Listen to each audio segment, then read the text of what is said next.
ಕಿನ್ನಲ್ Raj writer ಸಾಹಿತ್ಯ ಬರ್ದಿದ್ದಾರೆ ಅಂತ ಒಂಚೂರು ಜನ ಮಾತಾಡಿ ತಿರುಗಿ ನೋಡಿದಿ ಒಂಚೂರು ಹೈಪ್ ಆದಂತ ಹಾಡು ಗರ್ಭದಿನ ನಿಲ್ಸಿ KGF. ಒಂದಷ್ಟು ರೈಟರ್ಸ್ ಹೇಳಿರೋದು ನಾನು ಕೇಳಿದೀನಿ. ಫಸ್ಟ್ ಸಾಲ್ ಸಿಗದೇ ಇದೆಯಲ್ಲ ಅದು ಅದು ಟಾಸ್ಕ್. ಇವಾಗ್ಲೂ ನೀವು ಚರಣ ಎಲ್ಲ ಆರಾಮಾಗಿ ಬರ್ಕೊಂಡು ಹೋಗ್ತಾರೆ. ಆ 4 ಲೈನ್ ಇದೆಯಲ್ಲ, ಫಸ್ಟ್ 4 ಲೈನು. ಯಾಕಂದ್ರೆ ಎಲ್ಲ ಕೇಳೋದು ಅಷ್ಟೇ, ಸರ್ ನೀವು ಸೆಕೆಂಡ್ ಆಮೇಲೆ ಏನಾದ್ರು ಬರ್ಕೊಳ್ಳಿ, ಫಸ್ಟ್ 4 ಲೈನ್ ಚೆನ್ನಾಗಿರೋದು ಕೊಡಿ ಅಂತ. ಎಲ್ಲಿಂದ ಕುಡಿಯೋದ್ರೆ ಕೆಲವ್ರು ಏನಪ್ಪ ಅಂದ್ರೆ ಕತೆ ಹೇಳ್ತಾರೆ, ಕೆಲವ್ರು ಏನ್ ಹೇಳ್ತಾರೆ, ಸರ್ ಒಂದು ಹೀರೋಯಿನ್ ಭೇಟಿ ಆಗ್ತಾರೆ ಸರ್, ನೋಡಿದ ತಕ್ಷಣ ಸಾಂಗ್. ನೋಡಿದ ತಕ್ಷಣ ಎಷ್ಟಂತ ಬರೀತೀರಿ? ಆ ಕಣ್ಣ ಸಲಿಗೆ ಬರೀಬೋದು. ಆ್ಯಕ್ಚುಲಿ ಸುಮ್ಮನೆ ನಗ್ತಾಳೆ, ಏನೋ ಬರೀಬೋದು, ಎಷ್ಟಂತ ಬರೀಬೇಕು ಹೇಳಿ. ಬಟ್ ಅದು ಬಿಟ್ಟು ಒಬ್ಬ ನಿರ್ದೇಶಕನಿಗೆ ತನಗೇನು ಬೇಕು, ತನ್ನ ಕತೆ ಏನು ಕೇಳುತ್ತೆ, ಅದು ಯಾವ ಸಿಚುವೇಶನ್, ಯಾವ ಸನ್ನಿವೇಶದಲ್ಲಿ ಅವ್ರು ಎದುರಾಗ್ತಾರೆ ಅಂತ ಹೇಳಿದ್ರೆ ಅಟ್ಲೀಸ್ಟ್ ನಮಗೂ ಒಂದು ಬರೆಯೋಕ್ಕೆ ಸ್ಪೇಸ್ ಆಗುತ್ತೆ. ಒಂದು ಶಿವಾಜಿನಗರದಲ್ಲಿ ಬಸ್ ಐತಿದೆ, ಇಲ್ಲಿ ಬಂದು ಹೇಳ್ದ, ಇವ್ರು ಏನೇನಾಗಿದೆ ಘಟನೆಗಳು, ಅಟ್ಲೀಸ್ಟ್ ಅದನ್ನೆಲ್ಲ ಒಂದು ಕತೆ ಒಂದು ಥರದಲ್ಲಿ ಹೇಳ್ಕೊಂಡು ಹೋಗ್ಬೋದು. ಆಮೇಲೆ ಒಂದು ಸಂಭಾಷಣೆ ಬರೆಯೋದು ತುಂಬ ಈಸಿ. ಒಂದು ಸಿನಿಮಾಗೆ ಸಂಭಾಷಣೆ ಬರಿಬೋದು, ಯಾಕಂದ್ರೆ ಸ್ಪೇಸ್ ಇರುತ್ತೆ. ಓಕೆ, ಇಲ್ಲಿಂದ್ರೆ ಇಲ್ಲಿಂದ ಬರ್ತಾರೆ ಅಂತ ಮಾಡ್ಬೋದು. ಬಟ್ ಸಾಂಗ್ ಅಂತ ಬಂದಾಗ ಒಂದು ಕಥೆನೂ ಹೇಳ್ಬೇಕು ನಾವಲ್ಲಿ. ಆ ಕತೆ ಹೇಳಿದಾಗ ಮಾತ್ರ ಪರವಾಗಿಲ್ಲ, ಇದ್ರಲ್ಲಿ ಏನೋ ಒಂದು ಕತೆ ಹೇಳಿದಾನೆ. ಬಟ್ ನಾನು ಅನ್ಕೊಂಡಿರೋದು ಮೇಡಮ್ ಬೇರೆ ಅಂತಲ್ಲ, ನನ್ನ ಶೈಲಿ ಏನಪ್ಪ ಅಂದ್ರೆ ಅದ್ರ ಕತೆ ಹೇಳ್ಬೇಕು. ಹೌದು, ಇದನ್ನ ನಾನು ತುಂಬಾ ಹೇಳಿರೋದು ಕೇಳಿ ನೀವ್ ಹೇಳಿದ್ರಿ ಗೊತ್ತಾ. ಈಗ ಹೀರೋ ಹೀರೋಯಿನ್ ಬರ್ತಾರೆ, ಫಸ್ಟ್ ಟೈಮ್ ಸಿಗ್ತಾರೆ, ಒಬ್ರನ್ನೊಬ್ರು ನೋಡ್ಕೋತಾರೆ, ಸಾಂಗಿಗೆ ಹೋಗುತ್ತೆ. ಹಂಗ ಹೇಳಿದ್ರೆ ಅದ್ರಲ್ಲಿ ಒಂದು ಭಾವ ಏನಿದೆ ಅಥವಾ ಅವ್ರಿಬ್ರು ಬ್ಯಾಕ್ ಸ್ಟೋರಿ ಏನಿದೆ ಅದು ಗೊತ್ತಿಲ್ಲದೆ ಅದಕ್ಕೊಂದು ಜೀವ ತುಂಬೋದು. ಸೋಲ್ ಆಫ್ ದ ಸಾಂಗ್ ಅಂತ ನಾವ್ ಹೇಳ್ತೀವಿ, ಕಷ್ಟ ಆಗ್ಬೋದು, ತುಂಬಾ ರ್ಯಾಂಡಮ್ ಆಗಿ ಬರಿಬಹುದು. ಗರ್ಭದಿ ನಿನ್ನಿರಿಸಿ ಊರಲ್ಲಿ ನಡೆಯುತ್ತೀರೆ ತೇರಲ್ಲಿ ನಡೆದಂತೆ ಅಮ್ಮ, ಅದು ಹೆಂಗ್ ಹೊಳಿತು ಸರ್ ಆ ಸಾಲ್ ನಿಮ್ಗೆ? ಏನೋ ಪ್ರಯತ್ನ ಅಂತೂ ಮಾಡ್ಬೇಕು ಅನ್ಕೊಂಡಿದ್ವಿ. ಆಮೇಲೆ ಅದು ಹೆಂಗಿತ್ತಂದ್ರೆ ಬಂದಿದ್ದಾರೆ ಗೆಲ್ಲಬೇಕು. ಆಲ್ಮೋಸ್ಟ್ ಅಂಜನಿ ಪತ್ರ ಬಂದಿತ್ತು, ಗೊತ್ತಿತ್ತು. ಕಿನ್ನಲ್ ರಾಜ್ ಅವ್ರ ಸಾಹಿತಿ ಅಂತ ಅಷ್ಟೇ ಇಂಡಸ್ಟ್ರಿಗೆಲ್ಲ ಗೊತ್ತಿತ್ತು, ಏನು ಬರ್ತಾರೆ ಅಂತ ಗೊತ್ತಿದೆ. ಅಟ್ಲೀಸ್ಟ್ ಒಂದೇನೋ ಪ್ರೂವ್ ಮಾಡ್ಕೋಬೇಕು ಅಂತಂದು ಒಂದು ಆಸೆ ಅಂತ ಇದ್ದಿದ್ದು.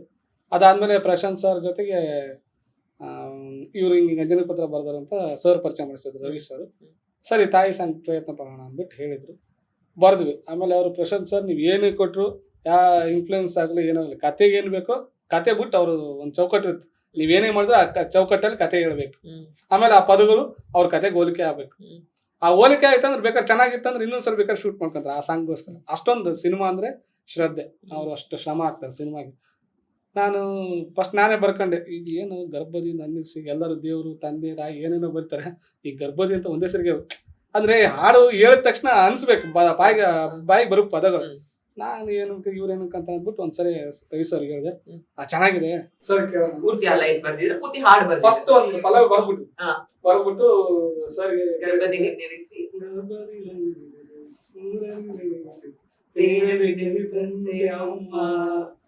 ಹಂಗ ಕೇಳಿದ ತಕ್ಷಣ ಅಂದ್ರೆ ಅದು ಗರ್ಭದೊಳಗಿರೋ ಮಗು ಹಾಡ್ದಂಗಿದೆ.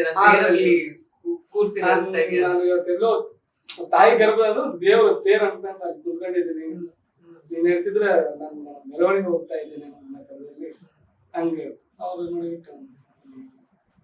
ಸರಿ ಎತ್ತಿಟ್ಕೊಂಡು ನೋಡೋಣ, ಹೌದು ಇದನ್ನು ಹೊಗೆ ಇದ್ದಂಗಿದೆ ಅಂತ. ಅದಾದ್ಮೇಲೆ ಶೂಟ್ ಆಗಿತ್ತು, ಅಲ್ಲೆಲ್ಲ ಅಸ್ಟೆಂಟ್ ಡೈರೆಕ್ಟ್ರು ಅಸೋಸಿಯೇಟ್ಸು ಎಲ್ಲ ಬಂದು ಹೇಳಿದ್ರು, ಸರ್ ಸಾಕಾಗಿದೆ ಸಾಂಗ್. ನಾನು ವಿಜಯ ಕೆಲವು ನೋಡಿದ್ದೆ, ಅವ್ರು ಮೇಡಮ್ ಅವ್ರು ಹಿಡ್ಕೊಂಡ್ ಬರ್ತಿದ್ರೆ ಎಷ್ಟು ಸರಿ ಸುಮ್ಮನೆ ಎಲ್ಲ ಏನು ಬೇಕಾಬಿಟ್ಟು ನಾನು ಸುಮ್ಮನೆ ಜಾಕ್ ಆಗ್ತಾರೆ ಅನ್ಕೊಂಡಿದ್ದೆ. ಯಾಕಂದ್ರೆ ಎಷ್ಟು ಅವರು ಅದೆಲ್ಲ ಫುಲ್ ಹೈಪ್ ಆಗಿದೆ, ಇವ್ರು ಯಾರು ಆಗಿದ್ದಾರೆ ಇರ್ಲಿ ಸುಮ್ಮನೆ ಏನೋ ಸಮಾಧಾನ ಮಾಡ್ತಾರೆ. ಬಟ್ ಸಿನಿಮಾನ ನೋಡಿದ್ಮೇಲೆ ಪರವಾಗಿಲ್ಲಪ್ಪ, ಅಂತ ತಂಡದಲ್ಲಿ ನನಗೊಂದು ಚಿಕ್ಕ ಸ್ಥಾನ ಸಿಕ್ಕಿದೆ ಅಂತ ಖುಷಿ ಪಟ್ಟೆ. ಬಟ್ ನನ್ನ ಜೀವನನೇ ಚೇಂಜ್ ಆಯ್ತು ಅದಾದ್ಮೇಲೆ 100%. ಒಂದೆರಡು ಎಕ್ಸಾಂಪಲ್ ಹೇಳ್ಬೋದಾ ಹೆಂಗ್ ಚೇಂಜ್ ಆಯ್ತು ಅಂತ? ಒಂದಷ್ಟು ಕಾಲ್ಸ್ ಗಳು ಜಾಸ್ತಿ ಆಗಿರುತ್ತೆ, ಕೆಲಸಗಳು ಜಾಸ್ತಿ ಆಗಿರುತ್ತೆ. ಕೆಲಸಗಳು ನಾವೇನೋ ಸಕ್ಸಸ್ ಆಗಿದ್ವಿ ಅಂದ್ರೆ ನಮ್ಮನ್ನ ಹುಡ್ಕೊಂಡ್ ಬರ್ತಾರೆ ಅಂದ್ರೆ ನಾವು ಅಟ್ಲೀಸ್ಟ್ ಸಕ್ಸಸ್ ಆಗಿಲ್ಲ ಅನ್ನೋದಕ್ಕೂ ಕೆಲ್ಸಗಾರ ಕೆಲಸ ಮಾಡ್ತಾನೆ, ಕೆಲಸ ಕೊಡ್ಬೋದು ಅಂತ. ಆಮೇಲೆ ನಾ ಇದುವರೆಗೂ ಯಾರೇ ಆದ್ರೂ ಕೆಲವ್ರು ಹೇಳ್ಬೋದು ಸಕ್ಸಸ್ಫುಲಿ ಜಾಸ್ತಿ ರವಿ ಸರ್ ಜೊತೆಗೆ ಇರೋದು ಅಂದ್ಬಿಟ್ಟು. ಬಟ್ ನಾನೇನಪ್ಪ ಅಂದ್ರೆ ಇದುವರೆಗೂ ಯಾರಿಗೂ ನಾನು ಸಾಂಗ್ ಬರ್ತೀನಿ ನನ್ಗೆ ಅವಕಾಶ ಕೊಡಿ ಅಂತ ಕೇಳೋದು ಇಲ್ಲ. ಯಾಕಂದ್ರೆ ನಮಗ್ ಕೆಲಸ ಮಾತಾಡ್ಬೇಕು. ಯಾಕಂದ್ರೆ ಅವ್ರು ಯಾರು ಮಾತಾಡ್ತಾರೆ ಅಂದ್ರೆ ಸರ್ ನಮಸ್ಕಾರ ಸರ್ ಬರ್ತೀನಿ ಹೋಗ್ತೀನಿ ಅನ್ಕೊಂಡು ಅವ್ರು ಗುರ್ತಿಸಿ ನಮ್ ಕರೆದ್ರೆ ನಮ್ಗ ಓಕೆ ಪರವಾಗಿಲ್ಲ ನಮ್ ಕೆಲಸ ಗುರ್ತಿಸಿದ್ದಾರೆ.